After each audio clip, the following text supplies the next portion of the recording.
Greetings, X-Zone Nation. This is Bob Williams, host of the morning show on KKRP 1610 in Callington, Oklahoma. On behalf of the staff and management, we wish Rob, Laura, and all the members of the X-Zone Nation a very Merry Christmas and a happy and prosperous 2012. Merry Christmas to everyone, and I'll catch you on the airwaves. It hasn't snowed a single flurry, Bobby, we're all...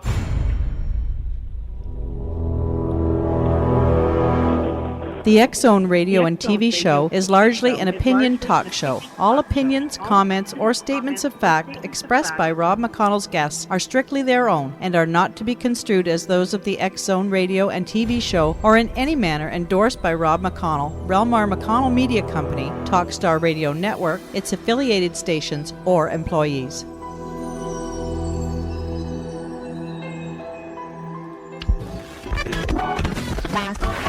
All Hit Radio.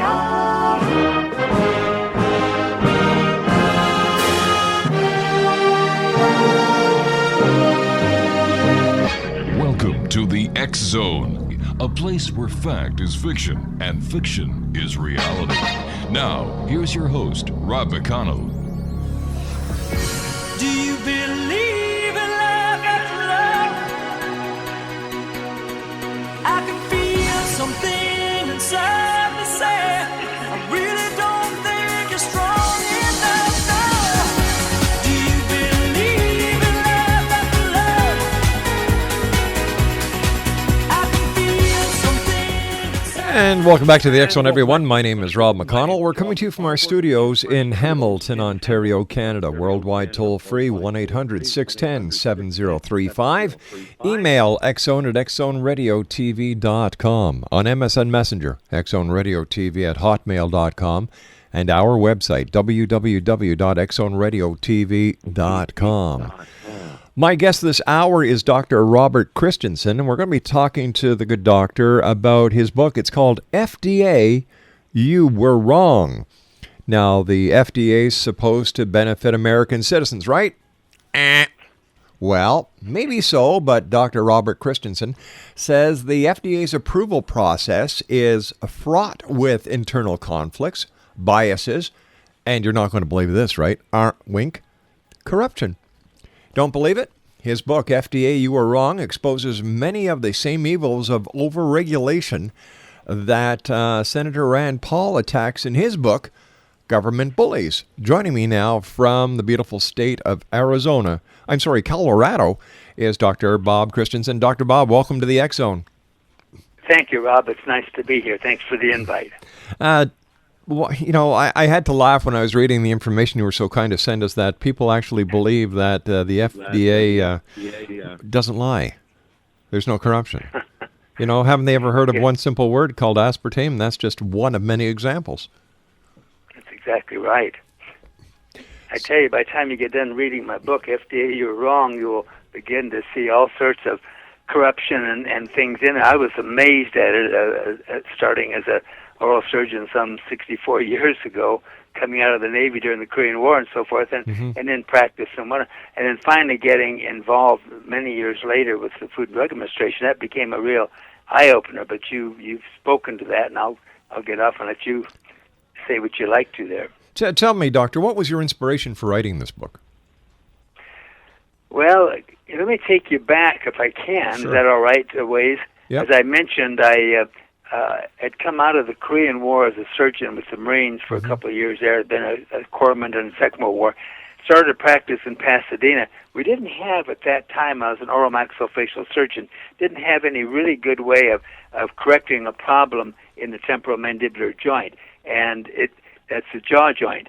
And it turned out about 10 years later, after not finding a good method of treating degenerative problems of this joint, that I came up with something which was very much like the hip surgeons had found in their treatment of hip joint problems, and that was to literally build either a partial joint or a total joint.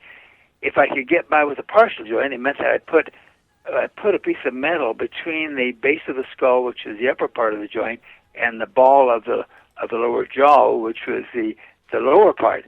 Well, this had never been done before. So for the next 20, 30 years, I'm doing this, teaching it. Patients are just doing great. They've made TV programs out of it. and so forth.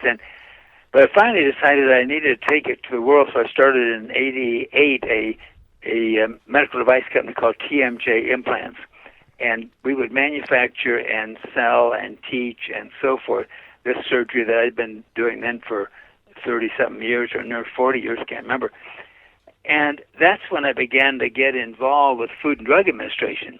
Now, just a little word there. I'm not here to just go after the whole Food and Drug Administration, but there's certainly people in there that are just have gone amok. All right. What we're going to do, Doctor, is you and I are going to take a 2-minute commercial break, because this is going to be a very interesting hour, and I don't want to have to stop you as we get into the meat of the matter, so to speak. Right. Exonation, my very special guest this hour is Dr. Robert Christensen, www.drbobscrusade.com, and we'll be back on the other side of this 2-minute commercial break as the X-Zone continues, wherever, right here, live from our studios in beautiful Hamilton, Ontario, Canada. Don't go away.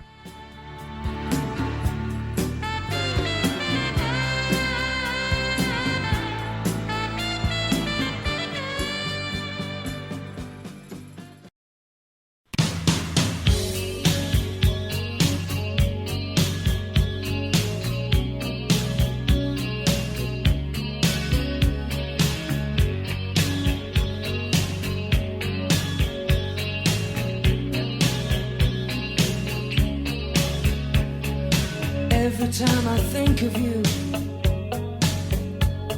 I always catch my breath, and I'm still standing here, and you're miles away, and I'm wondering why you left.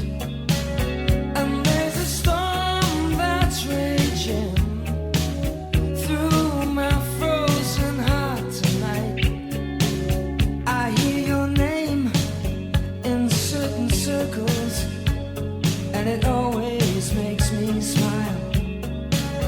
I spend my time thinking about you, and it's almost driving me wild.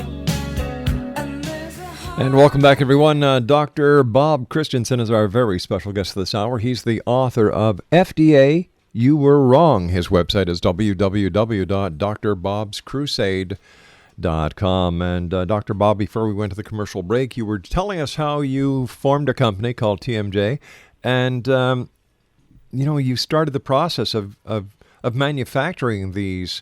What are they? Would they be like? How would you describe what they are? Well, there's two parts to it. If you let me first describe a little bit the hip. If you think of the hip joint as a cup and a ball, well, we have sort of the same thing. The same thing in. Excuse me a minute. Same thing in the temporomandibular joint. We have the cup part of the temporomandibular joint or jaw joint is the base of the skull, just in front of the ear. The ball part comes off the lower jaw, and it rests in that cup, you might say. Now, we have two of them. We have one on the right and we have one on the left. And you might say the same in the hip. You got a right hip and a left hip. Right.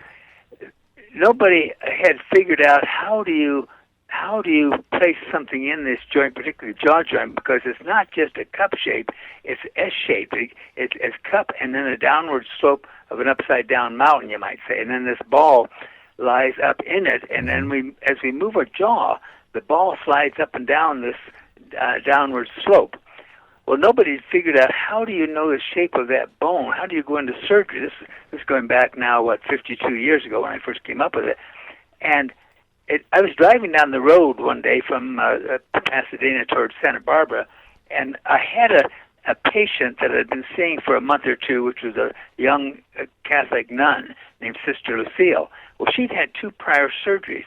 They'd first gone in and taken out the disc, which lies normally between the 2 bone surfaces, but the disc wears out. It'll get a hole in it. It'll just get bunched up, and then when the ball began to fuse to the base of the skull, because there was no separating media in there, then they cut the ball off, and then the neck of that part of the bone fused to the base of the skull. So now I'm seeing this gal 6 or 7 years after her first procedure. She's now about 30 years of age.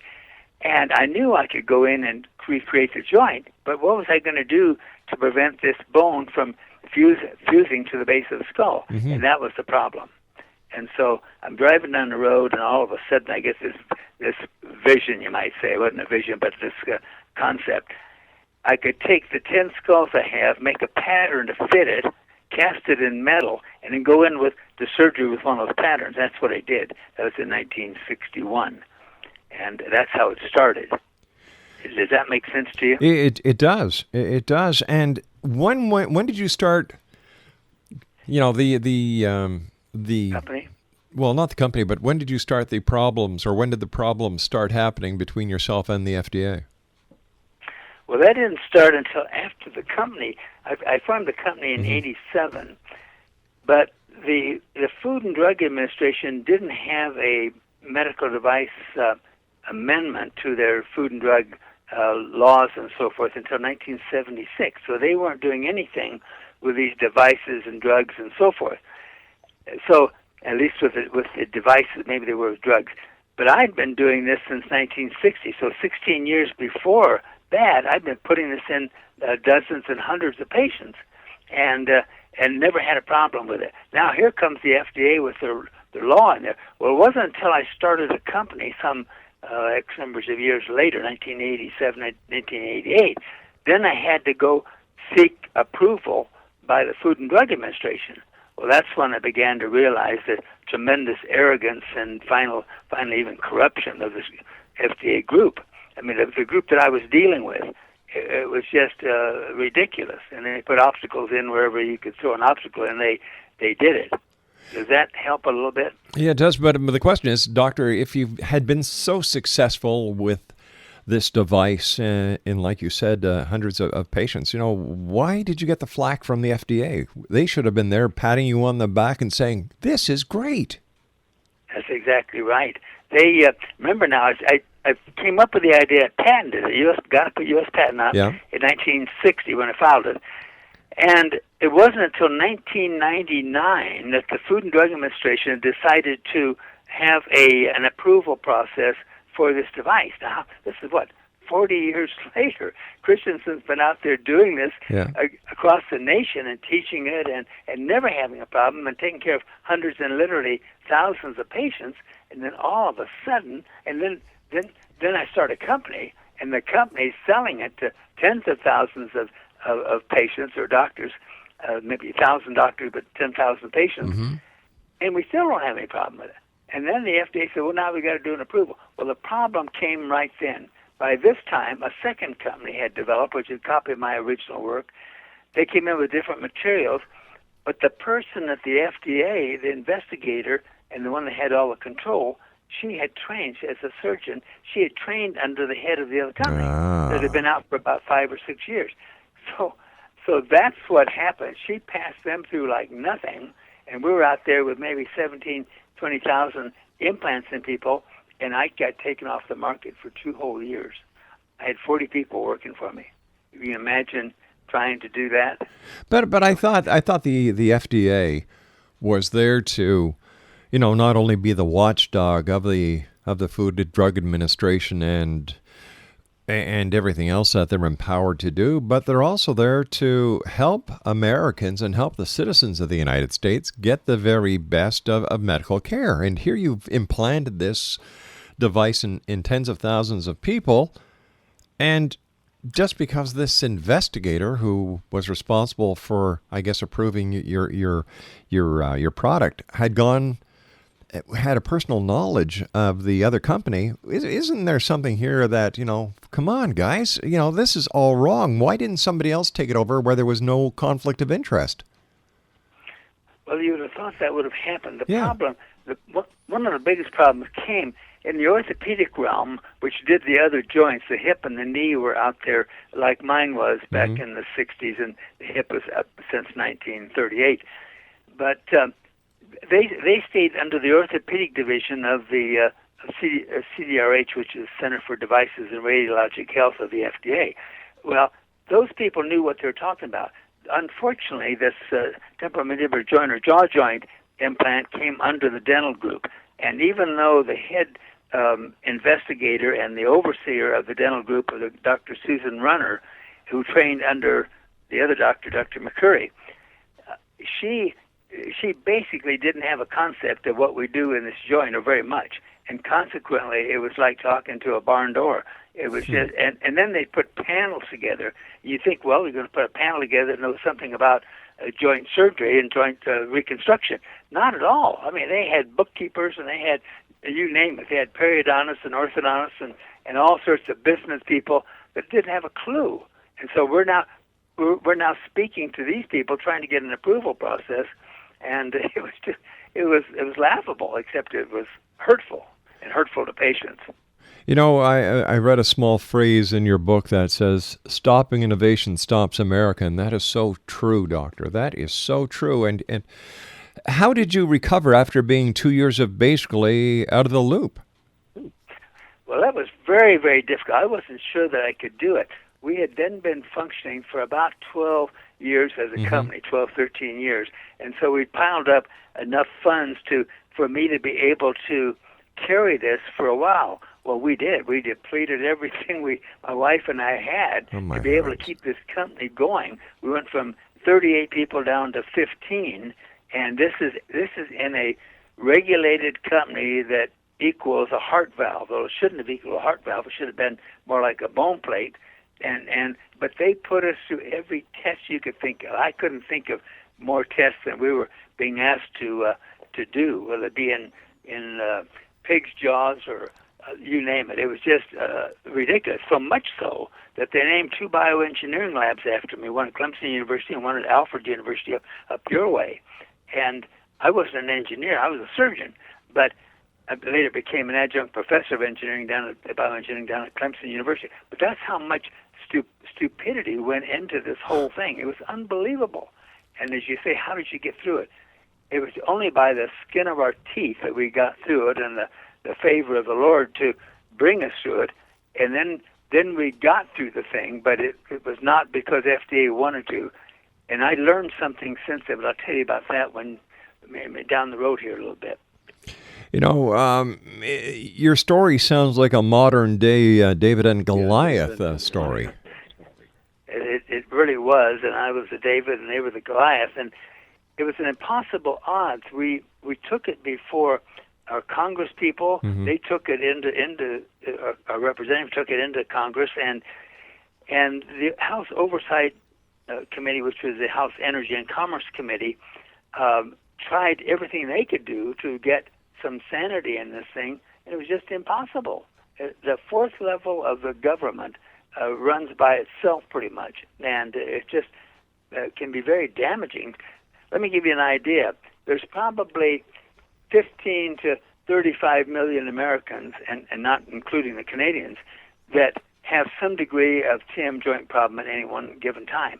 Out of that group, there's probably 5 or 10 million that might require some form of surgery. And here the FDA has taken off the market the only partial joint in the whole world. The competing company only had a total joint, and ours was the partial, the plate in the base of the skull, which Mayo Clinic says corrects 95% of the problem in this joint. They've used it now for 25 years. All right, sir, stand by. We've got to take our news break at the bottom of the hour. Exo Nation, our special guest this hour is Dr. Bob Christensen. He's the author of FDA, You Were Wrong. His website is www.drbobscrusade.com. I'll be back on the other side of this commercial break with the news with my guest, Dr. Bob Christensen, as we continue from our studios in beautiful Hamilton, Ontario, Canada. Don't go away. Dr. Bob and I return after this break. In certain circles, and it always makes me smile.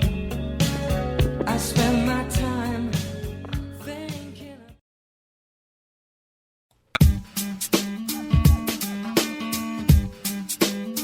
You're listening to the X-Zone Radio Show, live and around the world on the Talkstar Radio Network, X-Zone Broadcast Network, UK High Definition Radio, Euro High Definition Radio, and Star Cable. Our toll-free telephone number worldwide is 1-800-610-7035. Our email address, xzone@xzoneradiotv.com. On MSN Messenger, xzoneradiotv@hotmail.com, and our website, www.xzone.radio. www.xzoneradiotv.com.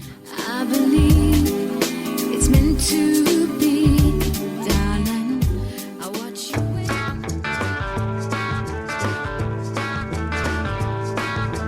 Ring my friend, I said you called Dr. Robert. Day or night, he'll be there anytime at all, Dr. Robert. Dr. Robert. You're a new and better man. He helps you to understand. He does everything he can. Dr. Robert. If you're down, he'll pick you up, Dr. Robert. Take a drink from the special. Welcome back, everyone. Dr. Bob Christensen is our special guest this hour. We're talking to Dr. Bob about his book, FDA, You Are Wrong. And his website is www.drbobscrusade.com. What, in your opinion, Dr. Bob, was the turning point in the entire process of getting your device approved by the FDA?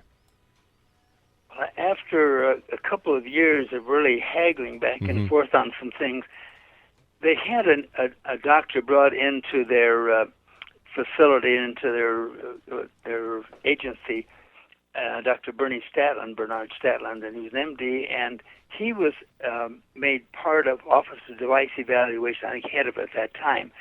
Well, he called me up one time, and he and I had a good rapport, and he said, Bob, he said, I can't believe what they're doing to you. I couldn't sleep, he said, for 2 nights thinking about what they're doing to you in this approval process. So he went to bat in there, and he had to literally override Dr. Renner and Mr. Ulatowski, the two that had really been blocking this thing all the way along. And they kind of told him, well, you're going to have problems with us if you do that. And he said, I'm going to do it because it's what needs to be done. Wow. And so he did. And sometime before that, he told me how much he was enjoying his time in the FDA. He'd come out of a practice somewhere and was also in law school and all of this sort of stuff. Well, by the time I was through my approval process in 2001, he up and quit the FDA, and within a month or so, he was dead. He had a heart attack, I think, and died, but he's only about 54, 55 years of age. So it was one of these weird situations. But his personal help, I think, turned that clock. Our Congress people couldn't do it, our senators couldn't do it, but he was able to help override that. We had the Wall Street Journal did an op-ed. We had 75 other articles written in trade magazines, all deploring what was going on, and they were fighting this battle, David versus Goliath, and it looked like we're never going to get there, but we did, and fortunately, but that wasn't the end of the story. There's more to tell. How many other doctors and medical professionals are going through the same hoop jumping experience that you have gone through, and how many others have the ability to sustain the fight, whether for financial reasons or their faith just gives up? You know, are there any statistics on this, Bob? Well, I don't know that I have statistics, but I've certainly heard of some, and I've heard of some that have literally gone bankrupt. There was a spine company that had gone bankrupt after a short time trying to get through the approval process. I know of other doctors and companies that were not able to get through and they folded. So people are getting hurt by this arrogance and so forth, and corruption and so forth of the FDA. And that's the thing that I decided I needed to write a book about and be a bit of a whistleblower, because very few people will have the ability or the courage to stand up and that have walked through this very thing. The interesting thing is that Senator Rand Paul writes a similar book, Government Bullies. Now, he didn't have to get in the trenches. I had to fight my way through it, but his pinpoints the difficulty and so forth with the FDA and other agencies. Matter of fact, he says his words were, there are two major problems with the FDA and the USDA today. The first is their inflated and arrogant sense of jurisdiction. That's true.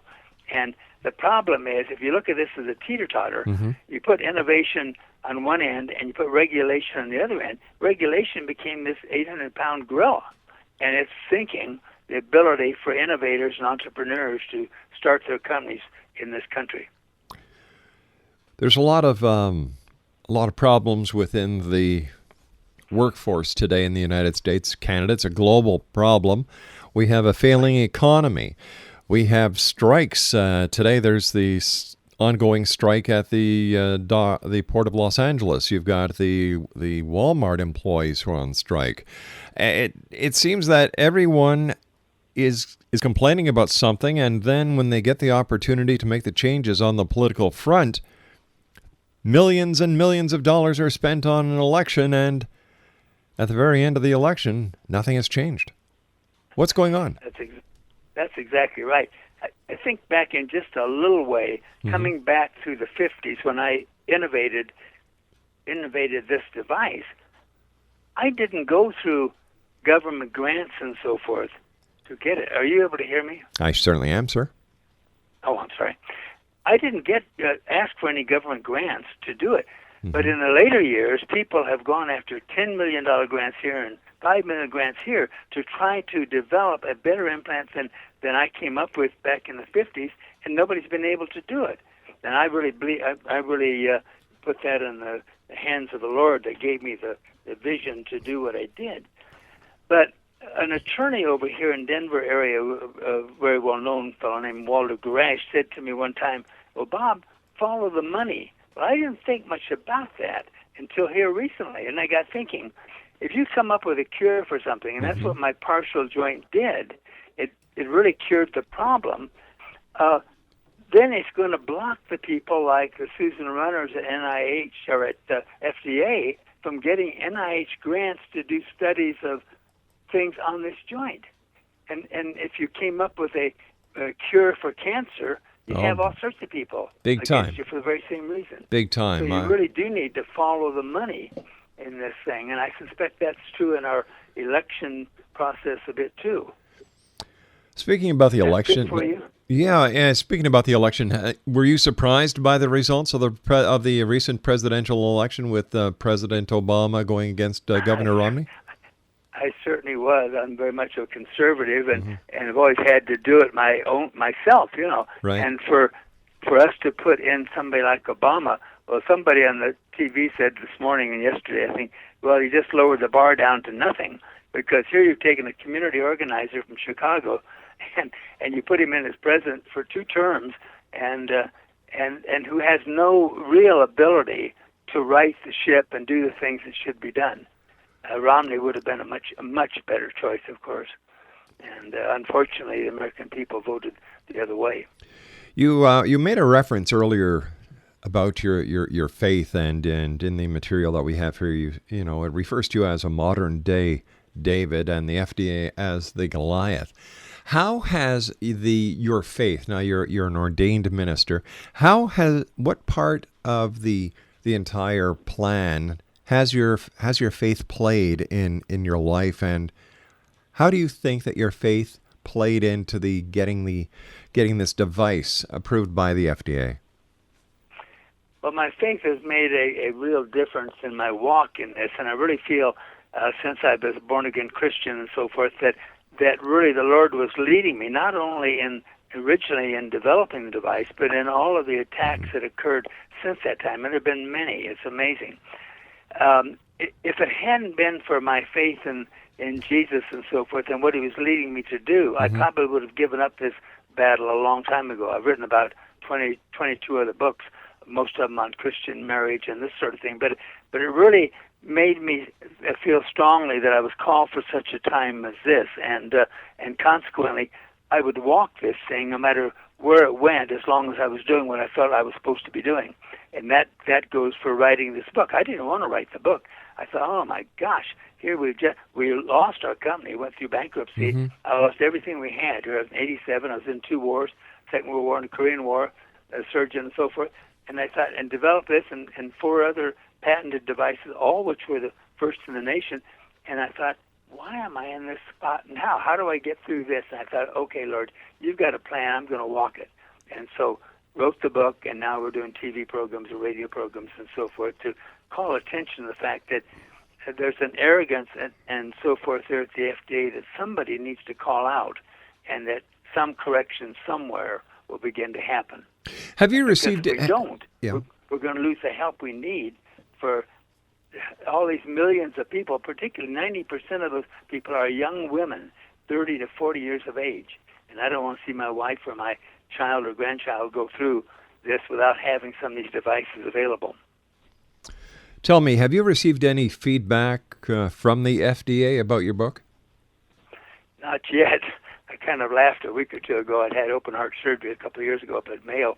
They put a pig valve in, and I saw my cardiologist this week or 2 weeks ago, and he said, Bob, your heart's doing very, very well. You're not going to die of just a heart attack. And I said, what am I going to die of? And he kind of looked at me, and I thought to myself, well, probably going to be a tank or a bullet from the FDA. I haven't received anything directly from them, so it'll be interesting to see what happens. How about other medical professionals that you know on a personal basis, or that you've had the experience to work with professionally, that have read your book, that know about your fight with the FDA? What are they saying? Well, they are very upset about the fact that we, for a period in there, we were off the market, and then all of a sudden, when I went bankrupt, the whole thing's off the market.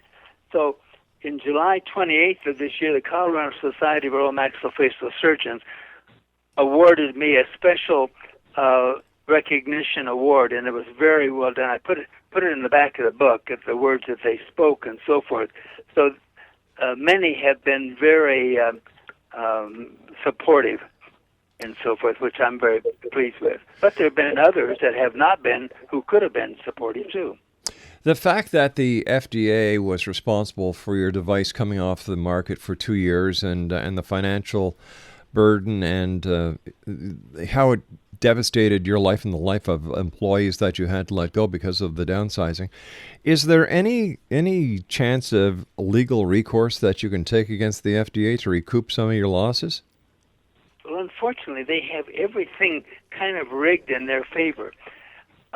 After getting through the approval process back in 2001, about 3 or 4 years later, everything's going along quite well, and then I get hit with a civil money penalty. That was $630,000. Whoa!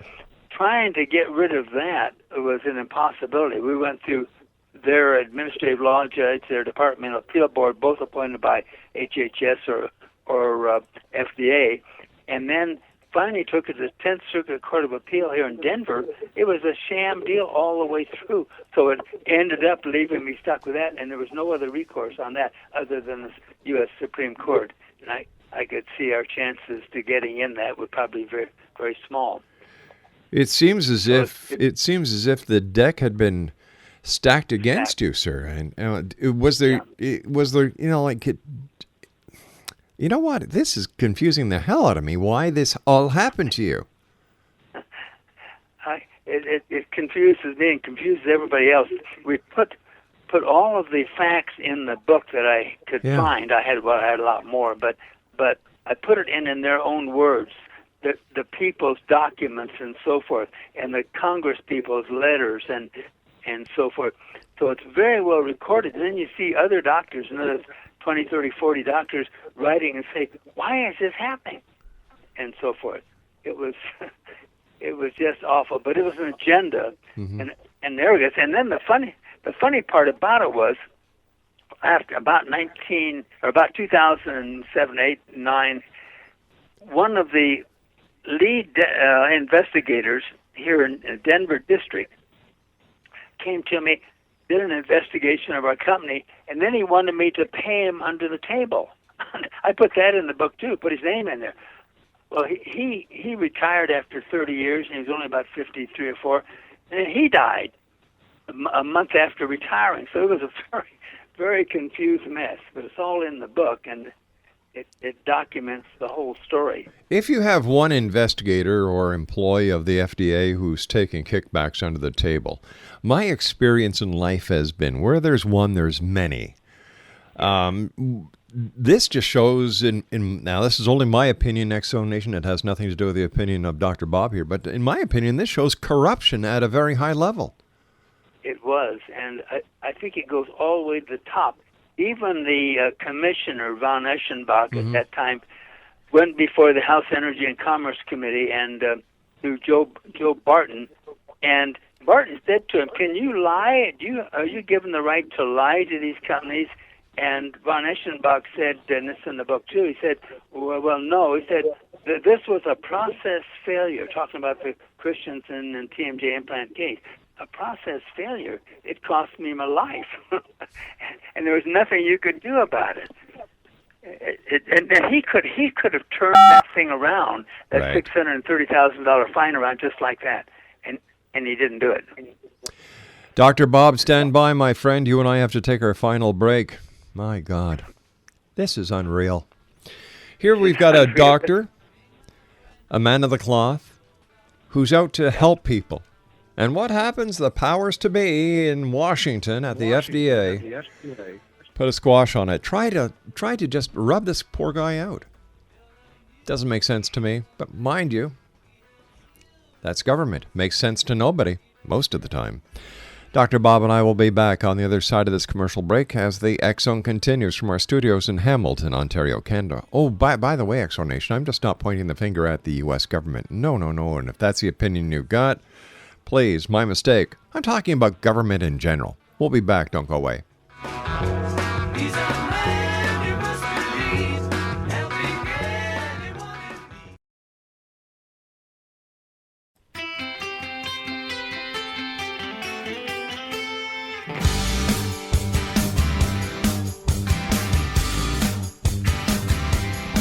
It was a recipe for disaster, a four-course meal of no siree. It seemed that happily ever after was happy, everyone was after me. It was a cup of good intentions, a tablespoon of one big mess, a dash of overreaction. I assume you know the rest. One little slip, one little slip. And welcome back to the X-Zone. Listen, before we go any further, X-Zone Nation, I'd like to send out a couple of hellos to the people of the Hamilton Spectator, Jeff Mahoney, a columnist who is doing an entire column on the X-Zone 2012 show, and to the senior photographer at the Hamilton Spectator, Barry Gray, who is with us this afternoon, taking some photos for the article. So to the Hamilton Spectator, thank you very much for your kind attention, as well as to Gord Bowes at the Hamilton Mountain News for doing a story on the event that we're doing, a 26-hour live broadcast starting, let me see, December the 20th at 11 o'clock at night, going straight through until December the 22nd at 1 o'clock in the morning. My guest this hour, Dr. Bob Christensen, is no stranger to hard work, dedication, and putting up with the roadblocks of government. He is the author of FDA, You Were Wrong. His website is www.drbobscrusade.com. And Dr. Bob, as I was telling you during the commercial break, I just thank the good Lord that there are people like you out there who, against all odds, work for the betterment of humanity. And I thank you for that, sir. Well, thank you, Rob. And thank you for having me on this program, too. Oh, it's my great pleasure, sir. What would you like to leave the X-Zone Nation with tonight? Well, I was thinking as we were talking that you talked about the power of corruption, or the corruption of power, I should say. And I think it was Lord Acton or somebody that said, power tends to corrupt, absolute power corrupts absolutely. And you look at that in the lives of the President Clinton and the Joe Paternos and Nixon. Not that Paterno was all bad, he wasn't. But you see how they become the untouchables. That's what we have, I think, in some of this FDA people. They're the untouchables, and they wield a tremendous amount of power, and they literally are hurting patients in this country and in Canada, too. We flew a lot of people down from Canada to Mayo to have the procedure done that I developed 52 years ago. I think that we need to make as much noise about this as we can so that it gets back to Washington and begins to touch somebody in position of power. You know, I've said this many times, Doctor, and I'm going to say it again. I'm good. Just a second. I'm getting my little orange crate over here. All right, I'm getting on top. Okay, I'm going to stand up and say, it's not I, the person. It's we, the people. By banding together, you can make any change happen. But you've got to make that, you've got to want that change, initiate the change, and follow it through. Well, that's right on. Doctor, I want to thank you ever so much for joining us. I wish you much more success, my friend. And I look forward to the next time you and I meet back here in the X Zone. That would be fun, Rob. Thank you very much, and God bless you and all the work you're doing there. Thank you very much, sir. Take care of yourself, and to you and your family, the very best of the holiday season. And the same to you as Laura, I think. That's right. And yeah, I heard that over something. So anyway, Merry Christmas to all of you. Merry Christmas to you, Doctor. X Zone Nation, Thanks, my Rob. guest this hour, Dr. Bob Christensen. He's the author of a fascinating book, a great Christmas gift, by the way. The name of the book is FDA You Were Wrong. It's available at his website, which is www.drbobscrusade.com. I'll be back on the other side of this commercial break at 6.5 minutes past the hour as the X Zone continues with yours truly, Rob McConnell, from our studios in Hamilton, Ontario, Canada. You'll be able to listen to the worldwide broadcast of our 2012 special at www.xzone2012.com. I'll be back after this break. Don't go away.